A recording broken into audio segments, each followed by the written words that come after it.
Question வருது. இப்போ ஒரு டீமுக்குன்னு சொல்லிட்டு ஒரு லெஜெண்ட் இருக்காங்க.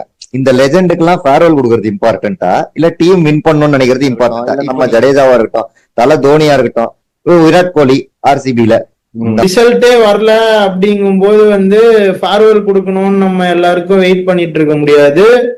அது இப்போ கப்பு வின் பண்ணி கொடுத்த ஸ்ரேயஸ் ஐயரே 2024 2025ல வெளியே அனுப்பிட்டான்.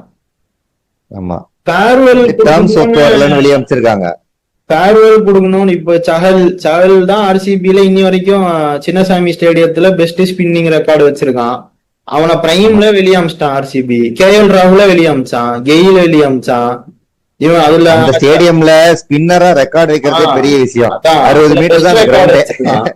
சோ இவ்வளவுலாம் இருக்கும்போது ஃபேர்வெல் தான் கொடுக்கணும் அப்படின்னு நம்ம சொல்லலாம். ஒரு ரொம்ப எமோஷனலா அட்டாச் ஆயிட்டோம் அப்படிங்கும்போது சொல்லலாம். பட் அவன் அப்படி யோசிக்க மாட்டான். ஒரு பாயிண்ட்டுக்கு மேல கம்பல்சன் வந்துடும்.